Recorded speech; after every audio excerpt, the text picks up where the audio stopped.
العربيه ديت كانت بتسخن باستمرار، الام جي الزرقاء ديت، وما كانوش عارفين يوصلوا للسبب. يعني اول ما تدخل في حته زحمه والدنيا تبقى فيها عربيات كتيره. ازي حضرتك يا استاذ؟ ازيك يا باشمهندس خالد؟ مرحبا بحضرتك. كانت العربيه بتسخن، والراجل يعني ايه دخل على الموضوع ده شويه كتير.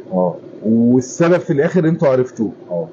بس للاسف السبب كان متداري، صح؟ انا فهمته. ايه السبب؟ سربنتينة التكييف كانت الاول عليها طينه كتير، اللي زي دي كده. تمام. بدانا ننظف السربنتينه بضغط الهواء والميه. حلو. طلعت اصلا المواسير دي زي دي مقفوله زي دي كده بالظبط، مقفوله زي دي كده. بتبقى بنفس المنظر ده، بس كلها بقى السربنتينه كلها.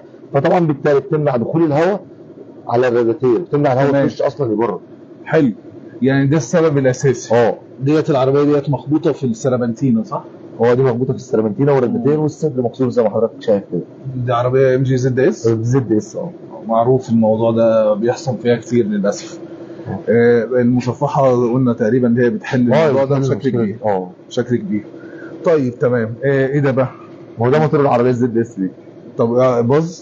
لا، جايب طقم شمبر بياكل زيت، هنعمله طقم شمبر ده ممكن يكون بسبب لا مالهاش علاقه. يعني العربيه ما سخنتش مثلا منه؟ لا ما سخنتش، هي الشمبر نفسه اتاكل فبدا يهرب زيت. لا اللي خليك تاكل العربيه عامله كام الف؟ لا ما مش عارف بصراحه. لا بس برضه ممكن يعني يتقرص عليها، مش شرط يبقى عندك كيلومتر كتير، ممكن بيتقرص عليها. وممكن زيت مضروب، وممكن اصلا قعد فتره كبيره ما غيرش زيت. تمام. عوامل كتير يعني. ماشي يا هندسه، وكتر خيرك وجزاك الله خير. انت هتنصح العربيه ديت اللي هي تغير السربنتينه في الاخير؟ يستحسن طبعا. الافضل اللي هي تغير السربنتينه. لازم.